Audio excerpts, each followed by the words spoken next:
السلام علیکم to all, دس از ثنا احمد۔ امید ہے آپ سب لوگ خیریت سے ہوں گے۔ الحمدللہ آپ لوگ کی دعاؤں سے میں بھی خیریت کے ساتھ ہوں اور ایک اور ڈیلی بلاگ کے ساتھ حاضر خدمت بھی۔ جی ناظرین و حاضرین، الحمدللہ ہمارا پارہ نمبر 17 اقترب للناس النصف تک پہنچ چکا ہے اور سورۃ الحج کا آج آغاز کروں گی انشاءاللہ تعالی، لیکن اس سے پہلے اپنے سبق کا باقاعدہ آغاز حسب معمول تعوذ اور تسمیہ سے کروں گی۔ تعوذ پڑھتے ہیں، اعوذ باللہ من الشیطان الرجیم، بسم اللہ الرحمن الرحیم۔ اللہ تعالیٰ کی حمد و ثنا سب سے پہلے بلاگ کے آغاز میں ہوتی ہے کہ بے شک تمام تعریف اللہ تعالیٰ کے لیے ہے جو مالک سارے جہاں والوں کا، روز جزا کا مالک۔ ہم تیری ہی عبادت کرتے ہیں اور تجھ سے ہی مدد چاہتے ہیں۔ ہم کو سیدھا راستہ چلا، راستہ ان کا جن پر تو نے انعام کیا، نہ کہ ان کا جن پر غضب ہوا اور نہ بہکے ہوں گا۔ الہی قبول فرما، آمین ثم آمین۔ ناظرین و حاضرین، بغیر ٹائم ضائع کیے میں اپنے سبق کو آگے بڑھاتے ہوئے سورہ حج کا آغاز کرتے ہیں آج۔ اس کا ترجمہ بھی بہت توجہ کے ساتھ پڑھیے گا، بہت قابل غور ہے اور اس میں اللہ تعالیٰ کی قدرت کی بے انتہا نشانیاں موجود ہیں۔ تو آئیے سبق پڑھتے ہیں۔ سورۃ الحج مدنیہ، مدینے میں نازل ہوئی ہے۔ بسم اللہ الرحمن الرحیم۔ یا ایہا الناس اتقوا ربکم ان زلزلۃ الساعۃ شیء عظیم۔ شروع اللہ تعالیٰ کے نام سے جو بڑا مہربان نہایت رحم کرنے والا ہے۔ لوگوں، اپنے پروردگار سے ڈرو کہ قیامت کا زلزلہ ایک حادثہ عظیم ہے۔ یوم ترونہا تذہل کل مرضعۃ عما ارضعت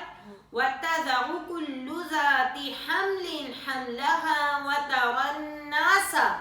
سكارى وما هم بسكارى ولكن عذاب الله شديد۔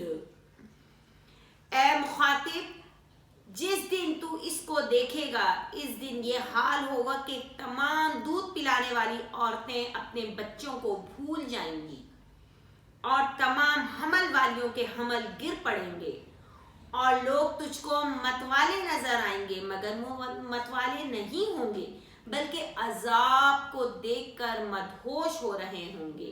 بے شک اللہ کا عذاب بڑا سخت ہے۔ وَمِنَ النَّاسِ مَن يُجَادِلُ فِي اللَّهِ بِغَيْرِ عِلْمٍ وَيَتَّبِعُ كُلَّ شَيْطَانٍ مرید۔ اور بعض لوگ ایسے ہیں جو اللہ کی شان میں علم و دانش کے بغیر جھگڑتے اور ہر شیطان سرکش کی پیروی کرتے ہیں۔ جی ناظرین و عزیز، یہ جو میں نے اوپر کی جو صورت پڑھی ہے، اس میں اللہ تعالیٰ کے عذاب کا وقت بتایا جا رہا ہے جب قیامت آ جائے گی تو وہ عورتیں جو اپنے بچوں کو اپنے سینے سے لگائے پھرتی ہیں، اپنا دودھ پلانے والی عورتیں ہوں گی، وہ اپنے بچوں تک کو بھول جائیں گی، اور جو پریگننٹ عورتیں ہوں گی وہ ان کے حمل گر جائیں گے۔ مطلب وہ اس طریقے سے تیز و تندی کے ساتھ ادھر ادھر بھاگ رہی ہوں گی، دہشت سے، خوف سے قیامت کے، اور جو عذاب الہی اتر رہا ہوگا اس کو دیکھ کر یا ان کے سامنے جو عذاب آ رہا ہوگا تو اللہ تعالیٰ وہ نشانیاں بیان کر رہے ہیں کہ کس طریقے سے اس وقت کے حالات ہوں گے کہ ماں اپنی اولاد کو جو لخت جگر ہوتی ہے اس کو بھول جائے گی، اور وہ عورتیں جو اپنے حمل کو کس طریقے سے رکھتی ہیں، پریگننٹ عورتیں اپنا کس طریقے سے خیال رکھتی ہیں، وہ ایسی بے پرواہ ہو کر بھاگ دوڑ مچائیں گی کہ ان کے حمل ضائع ہو جائیں گے۔ تو اللہ پاک اس عذاب کو دیکھنے سے پہلے ہمیں جو ہے کہ ہمیں قیامت کے عذاب سے اللہ پاک ہم سب کو محفوظ رکھے اور ہمیں راہ راست پر لے آئے، ہمیں ہدایت دکھا دے اللہ تعالیٰ، ہمیں پانچوں وقت کا نمازی، قرآن پاک کو پڑھنے والا، سمجھنے والا بنا دے۔ دیکھیں یہ صورت بہت خوبصورت ہے، آپ اس کے ترجمے پر ذرا غور کریں، آپ پر کیسی کیسی، ہم پر کیسی کیسی باتیں آشکار ہوتی ہیں کہ انسان دہشت زدہ ہو جاتا ہے قیامت کا سن کر۔ تو جب قیامت برپا ہوگی تو کیا حال ہوگا؟ اللہ تعالیٰ وہ وقت دیکھنے سے پہلے ہمیں راہ مستقیم پر لے آئے، اور ہم وہ وقت دیکھ ہی نہیں پائیں کیونکہ انسان نہیں برداشت کر سکے گا وہ نشانیاں جو اللہ پاک بیان فرما رہے ہیں۔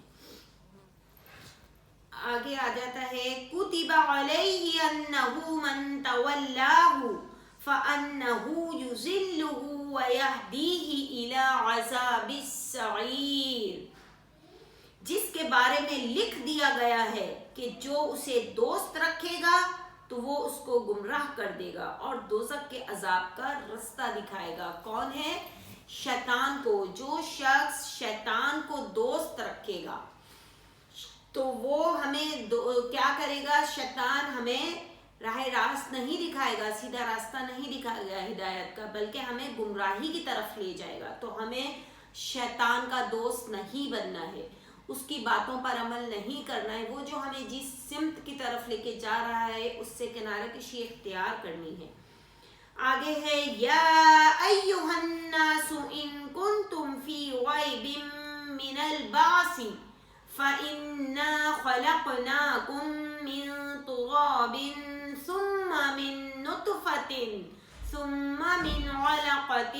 ثم من مضغة مخلقة وغير مخلقة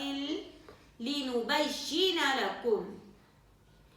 ونقر في الأرحام ما نشاء إلى أجل مسمى ثم نخرجكم طفلا ثم لتبلغوا أشدكم ومنكم من يتوفى ومنكم من يرد إلى أرذل العمر لكي لا يعلم من بعد علم شيئا وترى الأرض هامدة فإذا أنزلنا عليها الماء اهتزت وربت وأنبتت من كل زوج بهيج۔ جی ہاں، یہ ایک پوری آیت ہے اور اس کا ترجمہ اگر ہم اس پر غور کریں تو دیکھیے کتنا فکر کرنے والا، غور کرنے والا یہ ترجمہ ہے۔ لوگوں، یہ اللہ تعالیٰ ہم لوگوں سے مخاطب ہیں، اگر تم کو مرنے کے بعد جی اٹھنے میں شک ہو تو ہم نے تم کو پہلی بار بھی تو پیدا کیا تھا، یعنی ابتدا میں مٹی سے، پھر اس سے نطفہ بنا کر، پھر اس سے خون کا لوتھڑا بنا کر، پھر اس سے بوٹی بنا کر، جس کی بناوٹ کامل بھی ہوتی ہے اور ناقص بھی، تاکہ تم پر اپنی خالقیت ظاہر کر دیں۔ اور ہم جس کو چاہتے ہیں ایک میعاد مقرر تک پیٹ میں ٹھہرائے رکھتے ہیں،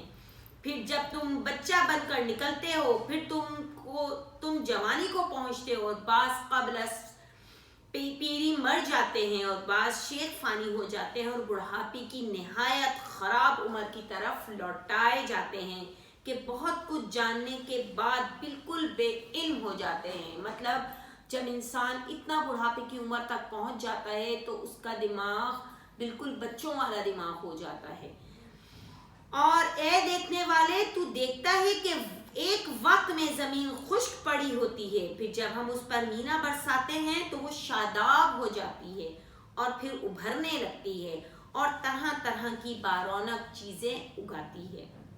اللہ تعالیٰ کی قدرت کی نشانیاں ہیں کہ اللہ تعالیٰ کس طریقے سے انسان کو پیدا کرا، اس نے وہ پورا طریقہ اللہ پاک نے اس آیت میں بتا دیا کہ وہ انسان جو اگر یہ سوچتا ہے کہ بس یہی دنیا کی زندگی ہے اور ہم مرنے کے بعد دوبارہ زندہ کیسے ہوں گے، کہاں سے ہوں گے، تو ایسا نہیں ہے۔ کیونکہ